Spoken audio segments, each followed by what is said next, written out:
queria que você abrisse a sua Bíblia no livro de Romanos, capítulo 13, que você deixasse aberto aí, Romanos, capítulo 13, a partir do versículo 8. Tá? Então não vai dar para o Lucas projetar aqui, porque eu estou bem na frente, né? Mas o que nós vamos fazer? Obrigado, aí, cara. Esse é o melhor jeito que eu tenho.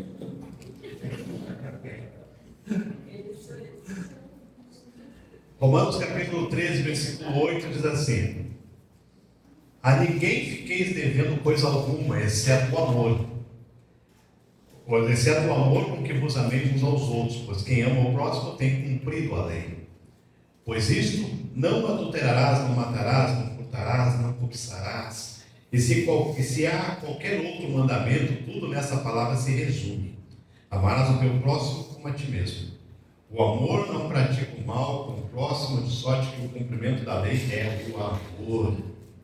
Quem gosta de ficar devendo aí? Alguém gosta de ter dívidas? Tem gente que gosta, né? Mas espero que os irmãos não gostem. Eu quero falar nessa manhã sobre uma dívida que nós nunca pagamos. Não tem como pagar. É uma dívida que, se você dormir à noite, quando você acordar de manhã, você já vai estar devendo, e é pro resto da vida. Não tem jeito. Certa vez eu vi uma história de um pai.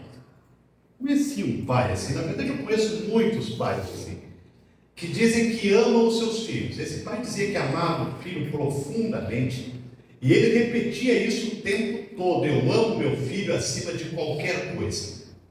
Só que esse pai, ele não corrigia o seu filho, ele nunca dizia não, ele nunca colocava limites. O menino gritava, o menino desrespeitava, o menino mentia, agredia os colegas da escola, e a resposta do pai era sempre a mesma: é só uma fase, é só uma fase. Então eu não posso traumatizar o meu filho, porque eu amo meu filho. Ele dizia isso o tempo todo: eu amo meu filho, então eu não posso traumatizar, porque essa fase de brigar, essa fase de mentir, de bater nos colegas, é só uma fasezinha, já vai passar e ele vai ser um grande homem. Anos depois, aquele amor que nunca confrontou, aquele amor que nunca disse não para o filho, virou um problema que ninguém mais conseguia controlar. Cresceu uma criança desrespeitosa, se transformou num adulto desrespeitoso, arrogante, porque ele nunca soube ouvir um não quando era criança. E quando eu lembrei disso, isso me fez lembrar que, será que tudo que nós chamamos de amor realmente é amor? Será que tudo que nós dissemos que é amor mesmo? Porque nós vivemos numa geração que usa a palavra amor para justificar tudo. Usa a palavra amor para justificar tudo, porque amor, nos tempos atuais, virou argumento para relativizar a verdade. Então o amor virou para isso. O amor virou uma palavra para suavizar o pecado e para evitar o confronto, porque é amor. Mas a pergunta que a gente precisa fazer, ela é muito simples, mas é muito séria. O que a Bíblia chama de amor? O que está na Bíblia? Porque aqui em Romanos capítulo 13, o apóstolo Paulo, ele apresenta para nós uma afirmação que confronta o legalismo, tanto o legalismo como a permissividade. Porque ele vai dizer que quem ama o próximo cumpriu a lei. Ele vai dizer isso aqui. E ele não diz que o amor ele substitui a lei. Paulo não está dizendo aqui que o amor ele ignora a lei, mas ele está dizendo que o amor cumpre a lei. Quer dizer, o amor bíblico ele não é frouxo. O amor bíblico não é frouxo. O amor bíblico ele não é sentimental. O amor bíblico ele não é permissivo. Porque o verdadeiro amor bíblico que nós queremos ver aqui nessa manhã, ele é santo. O verdadeiro amor bíblico é santo, ele é alinhado à vontade de Deus. E aqui é o ponto central do que eu quero falar com os irmãos dessa manhã. Porque o Evangelho e o amor, eles precisam andar juntos. O Evangelho do Senhor, que a Bíblia diz que o Evangelho é o poder de Deus, o Evangelho e o amor precisam andar juntos. Porque o amor que nasce do Evangelho, ele não relativiza a verdade das coisas. O amor que nasce do Evangelho, ele vive aquilo que a Bíblia diz que nós temos que viver. Então, se aquilo que cremos não molda, se aquilo que nós dizemos crer não molda a forma com que nós tratamos as pessoas, se aquilo que nós cremos não molda a forma com que nós vivemos o nosso dia a dia, com os nossos amigos, com os nossos filhos, com as nossas famílias, no nosso trabalho, na nossa escola, se aquilo que nós dizemos crer não muda essa forma com que nós vivemos, então é muito provável que o amor que nós dizemos ter no coração ainda não desceu do discurso para o coração. E nós ainda não entendemos o que realmente é amor. Porque Paulo aqui ele vai mostrar que o amor, ele não é uma emoção isolada. O amor não é aquela coisa que bate na gente às vezes, que é bonito de ver, né? É bonito de ver, porque a pessoa, um se chama João e o outro se chama Maria, mas quando eles começam a namorar, já não é mais João e Maria, é o quê? É amor, é vida, é meu bem. Como é que tu chama o Felipe? Amor, já é amor, já nem amor, mas é amor, né? É bonito de ver esse negócio. Mas Paulo vai dizer que o amor ele não é essa emoção isolada somente. Ele vai dizer que o amor é a expressão prática de uma vida que foi transformada pela graça. O amor ele precisa ser essa coisa prática de uma vida que foi transformada. Aí nós conseguimos entender um pouco melhor do que é o amor bíblico. E é isso que eu quero enxergar com os irmãos aqui nesse texto. Porque a carta de Romanos, ela não é uma carta sentimental. A carta de Romanos é uma carta doutrinária, é uma carta densa, é uma carta estruturada.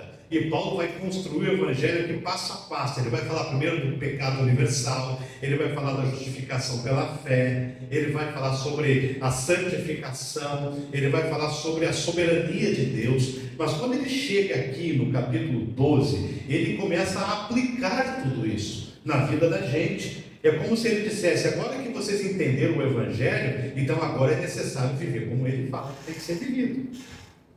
Então agora que vocês entenderam tudo isso, da salvação, da justificação, do pecado, agora que vocês entenderam isso, e agora que vocês estão inseridos dentro de uma igreja, de um corpo, que é o corpo de Cristo, como estudamos hoje na escola dominical, então agora nós precisamos praticar tudo isso. E praticar tudo isso tem algumas coisas que talvez nessa manhã vai assustar você. Porque Romanos 13, ele está dentro dessa parte prática. Dentro dessa parte prática aqui. E Paulo, ele une essas duas coisas. Ele vai unir o Evangelho, que produz amor santo, que produz um amor alinhado à vontade de Deus, que muitas vezes, no nosso dia a dia, nas nossas práticas, nas nossas ações, nas nossas palavras, nas nossas atitudes, nós vivemos achando que estamos vivendo esse amor, mas estamos distantes dele. Vamos aprender junto. A primeira coisa está na primeira parte do versículo 8. Olha o que diz assim, ó. Vai dizer aqui, ó: a ninguém fiqueis devendo coisa alguma, exceto o quê? O amor. Então o amor é uma dívida permanente. Porque ele vai dizer: vocês não devem ficar devendo nada para ninguém, exceto o amor. Então o amor é uma dívida que não se paga. Porque Paulo acabou de falar aqui sobre pagar tributos, pagar impostos, sobre honrar as autoridades. Paulo está falando sobre isso. E ele está tratando aqui com esse povo de responsabilidades práticas do dia a dia. Então ele usa essa mesma linguagem de pagar imposto, de pagar tributo, ele usa essa mesma linguagem e ele vai dizer assim: vocês não podem acumular dívidas, exceto uma.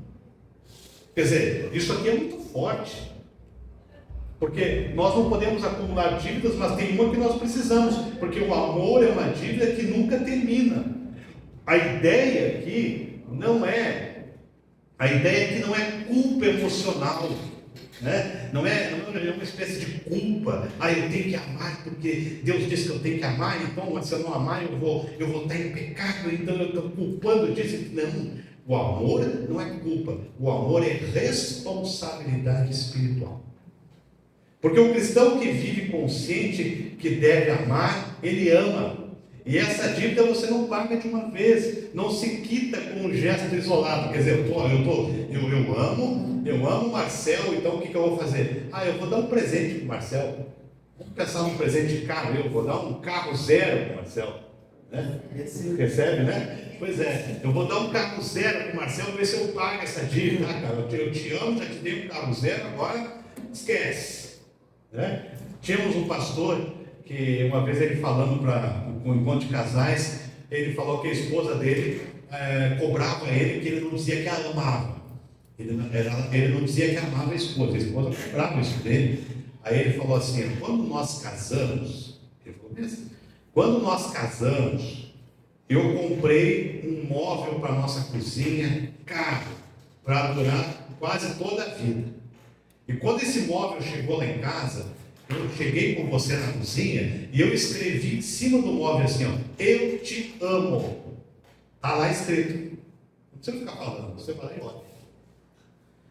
A dívida não é isso. Porque amor não é um sentimento. Irmãos, amor não é sentimento. Amor é decisão. É decisão. Então isso aqui desmonta uma espiritualidade seletiva, porque não posso amar só quem é fácil de amar, né? É fácil eu amar a minha esposa. Estamos juntos esse ano, vamos fazer 25 anos que ela me aguenta. Mulher de fé. Amém. Essa mulher é de fé, amém. Essa mulher vai embora. Ela tem muita paciência. 25 anos. Espero que os irmãos já estejam prestando no presente que vamos dar. Só parabéns, não adianta. Tem que dar presente, né? É fácil amar a minha esposa. É fácil você amar o seu marido, você amar a sua esposa. Eu não posso amar só quando eu estou bem. Está tudo bem, então eu estou amando. Não, o amor bíblico é aquele amor que eu decido amar alguém, às vezes, eu vou usar essa expressão aqui, você decide amar alguém com casca e tudo. Casca e tudo. Porque às vezes, você há de concordar comigo, que tem pessoas que não nos ajudam nessa coisa do amor, não tem? Não tem? Não nos ajudam muito. A gente quer amar, mas a pessoa não colabora. Aí você de vez em quando vai ter que chegar para a pessoa e dizer, eu quero amar você tem que me ajudar aí, você dá uma melhorada, eu também, porque amor é decisão. E Paulo está mostrando aqui que o Evangelho, ele gera em nós uma nova postura relacional. Porque quando nós não éramos de Deus, e nós encontrávamos essas pessoas cascudas, a gente fazia o quê? A gente se afastava, não é? Antes de você ser cristão, tinha alguém difícil de engolir, você ficava longe dessa pessoa. Mas agora que nós somos cristãos e que nós então entendemos o Evangelho, e entendemos que quem ama o seu irmão, quem ama o seu próximo, cumpre a lei, então agora nós decidimos amar até aqueles que são difíceis de amar. E tem, não tem? Tem. Então, o salvo, ele não vive mais para si. Porque no momento que eu vivo só para mim, eu só vou andar com quem me agrada. Eu só vou andar com quem satisfaz as minhas expectativas. Mas agora que eu fui e vocês foram alcançados por um amor que nós não merecíamos, agora nós precisamos viver devendo esse amor. Porque eu fui alcançado pelo amor que eu não merecia. E você também. Jesus morreu na cruz por nós não merecemos. Então agora que nós somos alcançados, nós precisamos viver esse amor o dia inteiro por pessoas que assim como nós não merecíamos. Essa é a diferença. Então nós precisamos observar aqui que o amor ele não é genérico. O amor com que ele está falando aqui é o amor que vos ameis uns aos outros, assim como vocês se amam. Então no casamento, amar é continuar investindo mesmo quando há desgaste. Eu estou casado agora há quase 25 anos, o Zé e a Solange mais tempo, não é? Mais tempo. Um pouquinho mais. 40? 45. 45 anos. 46. Dia 11 fez 46 anos. 46 anos. Cid, olha. Caprichou, hein? Rapaz. 46 anos. Percebe? Nesses 46, nesses 45, quantas vezes precisaram haver ajustes? Quantas vezes precisou haver a decisão de amar? Porque no casamento a gente não ama só quando tudo está bem, porque nós estamos casados, nós vivemos na mesma casa, nós dormimos na mesma cama, nós compartilhamos as mesmas coisas, nós estamos juntos o tempo todo, nós de vez em quando nós precisamos decidir. O pastor que fez o nosso casamento, no momento lá do casamento, ele pegou a nossa aliança e ele falou assim para nós: vão existir momentos no casamento de vocês em que o amor não vai ser suficiente. Eu fiquei, como assim? Como assim o amor não vai ser suficiente? Até me assustou aquele negócio. Mas ele falou assim, ó: vão existir momentos no casamento de vocês que o amor não vai ser suficiente, porque a crise pode ser tão grande que o amor não vai sustentar isso. Então aí você olha para a aliança e você percebe e você lembra do compromisso. Porque amor é isso. O amor eu decido. Isso é no casamento. Na igreja, amar é suportar as diferenças sem romper comunhão. Porque, como eu disse antes, amar é gostar do outro, é decidir amar o outro com casca e tudo. Com casca e tudo. Sabe quando que a gente muda as cascas? Quando a gente casa. Porque daí eu convivo com a minha esposa, eu sei que ela não gosta de tal coisa, se eu quero permanecer inteiro, eu não faço. Né? No casamento é assim. Eu sei que ela não gosta daquele negócio, se eu não estou querendo problema para a minha vida, eu não faço. Agora, se eu estou a fim de ter um probleminha na vida, então eu vou lá e faço e corro riscos. Né? Mas, corro riscos. Agora, na igreja, não. Na igreja nós nos vemos aqui na quinta, nós nos vemos domingo de manhã, às vezes alguma outra programação da igreja, então nós não temos tempo dessas decisões. Então na igreja, amar é suportar as diferenças sem romper comunhão. Quer dizer, eu tive uma discussão com a Lu, que Deus livre, né, Lu? Nunca tivemos, nunca vamos ter, mas se eu tenho uma discussão com a Lu, aí eu não venho mais na igreja. E aí, como é que faz isso? Entende? O amor bíblico é suportar as diferenças sem romper a comunhão. Porque nós somos irmãos, nós somos parte do corpo. Eu não vou com a cara do Éder, mas eu tenho que conviver com o Éder, né? Porque nós estamos juntos. E às vezes Deus vai trabalhar isso na nossa vida. E no trabalho, amar é agir com integridade mesmo quando ninguém está vendo. Ninguém está me vendo, mas eu estou ouvindo com integridade, porque amor é isso. Então o amor bíblico, ele não impulsiona, ele não é impulsionado pelo emocional. Porque o emocional termina. O emocional ele termina. Você conhece a moça lá antes do casamento, ela está lá, ela chega perto de você, e você olha aquela moça linda, bonita, toda maquiada, batom, blush, rouge, e não sei mais o que, delineador, aquele negócio todo lá e tal. Aí você esquece que no outro dia do casamento, quando você acordar de manhã, ela não vai estar do teu lado com batom, com blush, com rouge, com máscara, com nada. Eu sempre digo para os adolescentes, para os jovens, quando você estiver quase casando, combina com a moça, com o pai da moça, e chega na casa dela às 5 horas da manhã e abre a porta do quarto. Quando ela acordar, é com aquela que tu vai casar. É com aquela ali. Então o amor ele não é impulsionado, o amor bíblico, ele não é impulsionado pelo emocional, ele é uma decisão constante. A gente está constantemente decidindo amar, porque nós queremos agradar o Senhor. Agradar. E esse amor, ele é real e ele é uma decisão. Segunda coisa, olha a segunda parte do versículo 8, ele vai dizer assim, ó: porque quem ama o próximo cumpriu a lei. Então o amor, ele cumpre a lei, ele não cancela. E aqui Paulo corrige dois extremos. que a gente precisa aprender. Precisa aprender. O primeiro extremo, ele vai combater o legalismo. O que é o legalismo? É cumprir regras sem amor. Toda vez que nós cumprimos regras sem amor, nós estamos pecando. Do tipo assim, uma regra da igreja, não é o nosso caso, vamos imaginar que fosse. Uma regra da igreja é que as irmãs, elas têm que vir de saia. Aí vem uma irmã de calça, a gente exclui a irmã, sai daqui que você não serve. Isso é cumprir regras sem amor. Cumprir regras sem amor enquanto nós vamos no frio da letra. No frio da letra. Mas Paulo combate outra coisa também. Ele combate a permissividade. É quando a gente fala de amor sem padrão moral.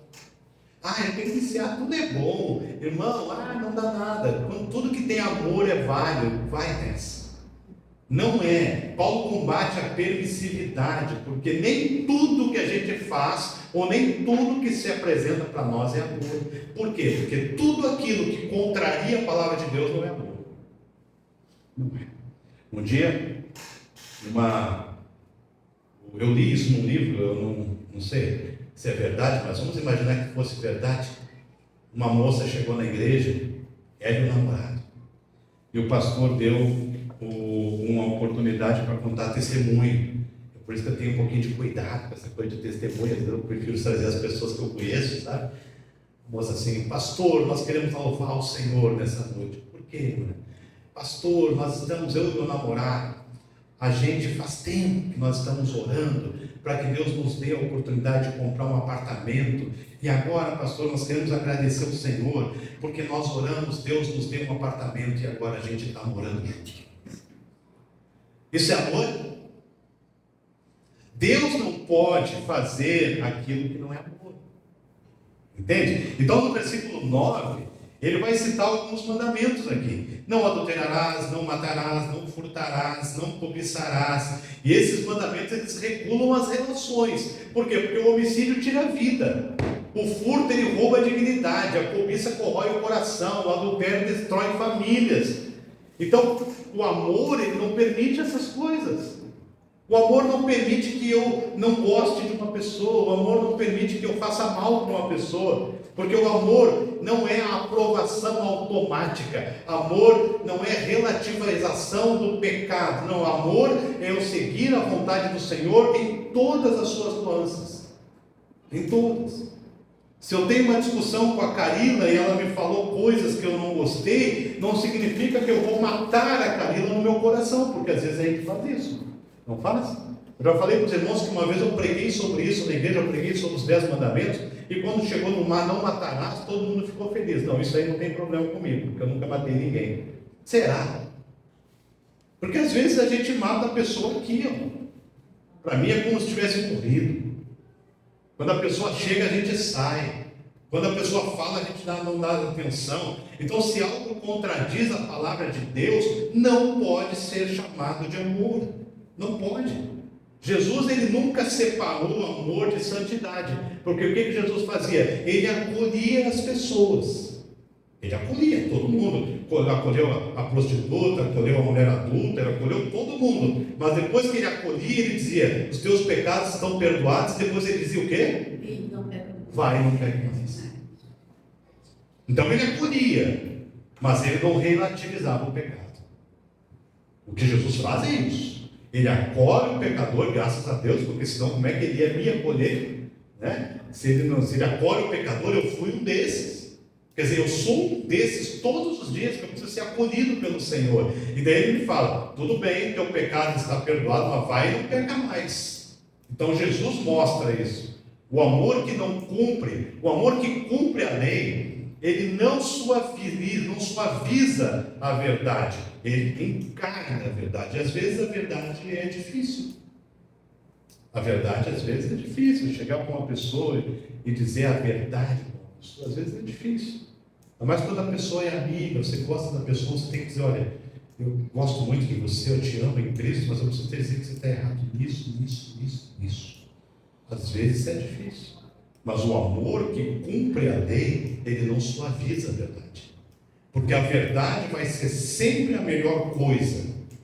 Mesmo que a mentira seja mais fácil, a verdade sempre vai ser a melhor opção. Amém? Amém. Terceira coisa, olha lá no versículo 9, segunda parte do versículo 9 diz assim, ó, em suma, tudo se resume nessa palavra: amarás o teu próximo como a ti mesmo. Irmãos, o amor, ele resume a lei, porque ele revela o coração de Deus. Porque aqui Paulo está citando Levítico 19, 18, né? E isso aqui mostra para nós a continuidade do Velho Testamento, Novo Testamento. O amor, ele sempre esteve no centro da revelação de Deus. Sempre. O amor sempre esteve. Desde lá de Gênesis até Apocalipse, o amor sempre esteve presente. Quando ele diz que não se resume nisso, ele não está simplificando, mas ele está mostrando a essência do que realmente é o amor. Então o amor não é aquele sentimento, aquela coisa bonita, que quando eles começam a namorar, aquelas cartinhas, não, cartinhas é do nosso tempo, né? Agora não é mais cartinha, agora é WhatsApp. E daqui a pouco já não vai ser nem mais WhatsApp. Quando o rapaz ele está namorando, sai da igreja, está chovendo, ele pega o guarda-chuva e ele bota na moça e sai se molhando porque ele está namorando, coisa linda, aquele amor sacrificial. Aí depois que casa com um rapaz de uma igreja que nós pastoreamos, estava chovendo, ele pegou o guarda-chuva e se foi para o carro e a esposa ficou na porta olhando assim. Aí passou o tempo do romantismo. Porque o amor, ele não é isso. O amor, ele é a essência do escolher. Então a lei, ela nunca foi um código externo, porque ela sempre apontou para uma discussão muito interior. Ele vai falar assim, ó, amarás o teu próximo como a ti mesmo. Isso implica o quê? Alguém se odeia aqui? Alguém desvaloriza você mesmo? Você já fez fofoca de você mesmo? Já fez? Já fez, Marcelo, fofoca de ti mesmo uma vez? Não. Deixa eu te contar o que eu fiz. Olha só o que eu fiz. Olha aqui. Você não fez fofoca de você mesmo.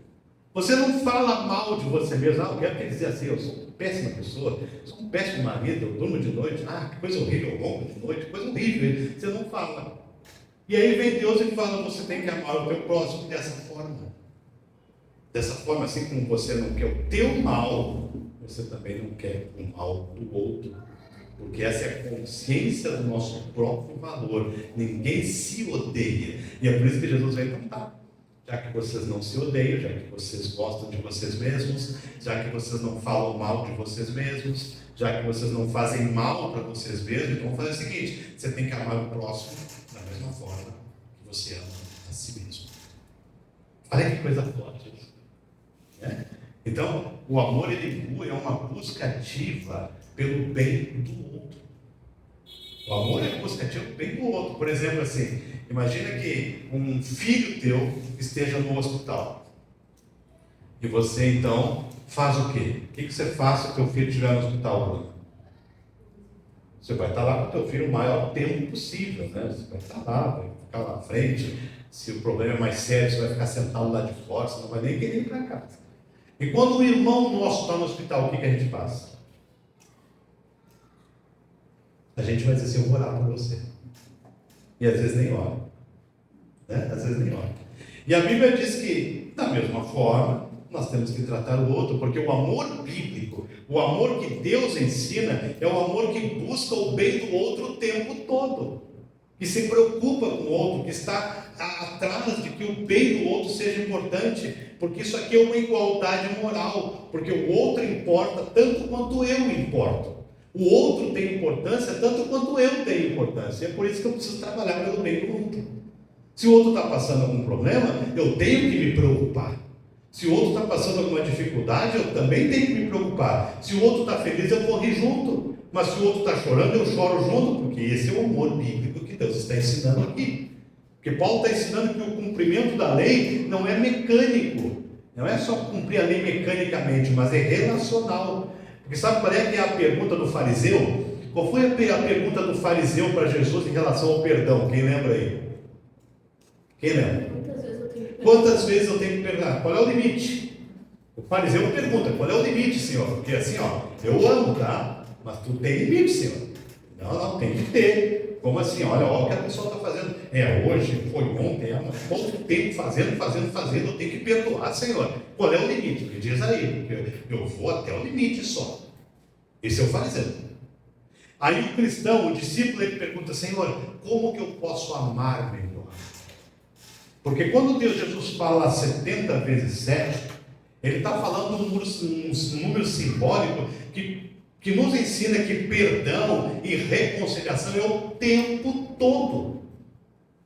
Porque se for 490 vezes, eu tenho pessoas que eu já perdi mais que isso. Eu estou no lucro, eu quero restituição financeira do perdão que a gente dá, porque não é isso. Porque isso aqui muda tudo, que o amor, ele resume a lei, porque ele expressa o caráter de Deus. O amor bíblico, ele expressa o caráter de Deus. Você vai amar mesmo quando é difícil, porque o amor paga um preço. A Bíblia diz que o amor tudo sofre, o amor tudo crê, o amor tudo suporta. Porque Deus é amor, mas Deus também é santo. Deus é amor, mas Deus também é santo. E a última coisa, versículo 10, primeira parte do versículo 10, eu acho que é a última coisa, talvez não seja, mas vamos lá. O amor, fala assim: o amor não pratica o mal contra o próximo. Diz aí na sua Bíblia.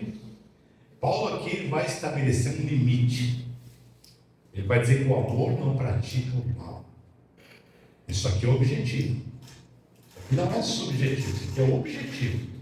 O mal é definido por Deus, não por sentimento humano. Não sou eu que defino o que é bom e o que é mal, é Deus. Porque tem gente que diz assim: se há amor, está tudo certo. E não está. Por que não está? Porque a Bíblia diz que se há mal, não há amor.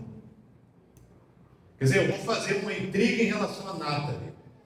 E eu vou dizer assim: porque eu amo a Nathalie, então eu estou fazendo isso para o bem dela. É mal? Não é amor. Não é amor. O amor faz o quê? A Nathalie está fazendo uma coisa errada. O amor me diz que eu tenho que chamar a Nathalie. Nathalie, vem cá, vamos conversar só nós dois aqui. Vamos conversar. Deixa eu te dizer, eu sei que está acontecendo isso. O que você acha? Bom, como é que a gente pode resolver isso aqui? Isso é amor. Esse amor, há muitos anos atrás, quando eu estava ainda nos meus primeiros passos da vida cristã, tivemos um caso na igreja de um irmão que estava com dificuldades no seu casamento e alguém viu ele numa pizzaria comendo pizza com uma outra pessoa. E eu lembro que naquela época a nossa igreja era pequenininha, menor que a nossa aqui.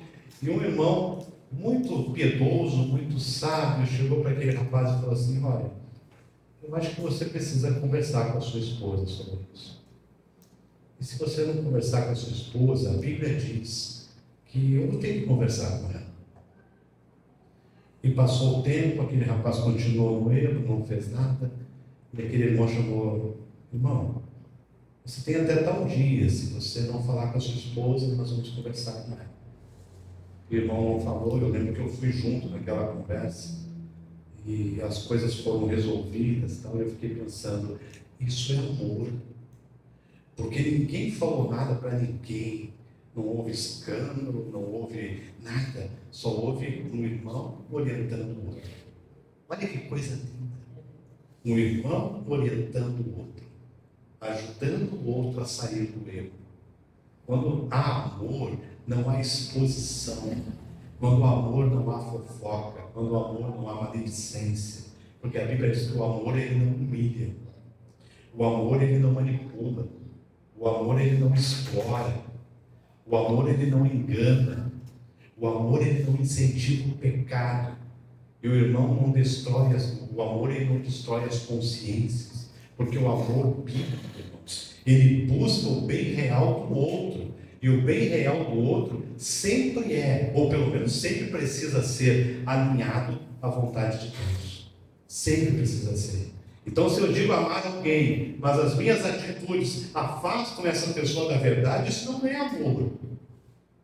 Se eu digo amar alguém e eu afasto essa pessoa dos caminhos do Senhor, isso não é amor. Não é. O Evangelho nos mostra isso na cruz. Sabe por quê? Porque a cruz é a maior prova de amor que a gente pode ter, a cruz. mas também é a maior prova da gravidade do pecado. Assim como a cruz é a maior prova de amor, ela é a maior prova também da gravidade do pecado. Cristo não morreu para que nós continuássemos no erro. Cristo morreu para nos libertar, para a gente sair do erro. Porque a lei, ela aponta o padrão, mas o amor que é vivido no Espírito Santo de Deus expressa esse amor. Não adianta a lei apontar o padrão e a gente viver fora do padrão. A lei aponta e a gente vive. Então a pergunta é, se nós falamos de amor ou se nós vivemos no erro. Porque nós somos frutos daquilo que nós cremos. Se nós cremos no Evangelho, nós vamos viver um amor santo. Se nós cremos na graça, nós vamos viver um amor que transforma. Se nós cremos na verdade, nós vamos viver um amor que confronta quando é necessário. E aí, quando há amor, os nossos ajuntamentos, eles sempre vão ser edificantes. O Spurgeon, um dos grandes pregadores do século passado, ele dizia assim, que bom que quando nós nos ajuntássemos, as nossas palavras fluíssem como águas louvando ao nome do Senhor. Que bom que as nossas palavras, uns para os outros, fossem regadas da palavra de Deus. Que bom que as nossas conversas fossem como salmos fluindo o tempo todo. Porque isso é amor. O amor, ele só quer isso. O amor quer ser edificante. O amor quer transformar. O que diz? Se eu sento com um Cídio para conversar, sentamos lá para comer aquele bife à parmegiana, né? Ou seja, que estão nos proibindo de comer, o que Cídio e eu vamos falar? Coisas de Deus, coisas do Senhor. E se por um acaso na minha conversa lá com o Cídio, junto com um bife à parmegiana, com batata frita, Coca-Cola, uma saladinha de tomate, né? E se nessa conversa surgiu o nome do Éder, nós vamos falar do Éder do jeito bom. Que cara, gente boa o Éder, né? Baita soldador, um assador de primeira linha. Inclusive disse que assa não tem me convidado para comer churrasco, mas já pensou? Nas nossas conversas. Vamos falar do Marcelo. Poxa, que cara de gente boa. Marcelo é aquele tipo de cara que quando a gente está perto, a gente fica feliz de bater papo. Sabe? Quando Cristo é o que regra a nossa vida, as nossas conversações, elas honram a Deus. Que o Senhor nos ajude a manter isso no nosso coração, a fazer com que Deus seja honrado em todas as áreas da nossa vida. Quando nós estamos falando, quando nós estamos trabalhando, quando nós estamos nos divertindo, sabe? E a gente tem que honrar o Senhor o tempo todo. Algumas pessoas dizem que explicaram uma vez por que quando tem jogo de futebol não se convida o pastor. Porque daí lá no jogo de futebol o pessoal fala muita bobagem. Nós estamos marcando um joguinho de futebol aí para nós, para eu saber disso, né? Vamos ver, vamos marcar, vamos achar uma quadra, porque lá no jogo de futebol, às vezes, a gente perde um pouquinho a santidade. Mas já pensou se lá no jogo de futebol, a gente, quando levasse um trancão do outro, ô glória! Aleluia! Tem um amigo meu que é pastor, que quando nós estávamos no seminário, quando ele caía, se ele estava jogando bola, ele caía, levantando, que bênção! Que bênção! Batia o dedinho na porta lá que nem o Ralf fez hoje, ô glória, que bênção. Por quê? Porque nós não temos que ficar falando aquilo que não nos edifica. Sabe, então, que as nossas conversações sejam assim, para a honra e para a glória do nosso Senhor. Amém? Amém. Vamos orar? Vamos inclinar nossa cabeça e vamos orar?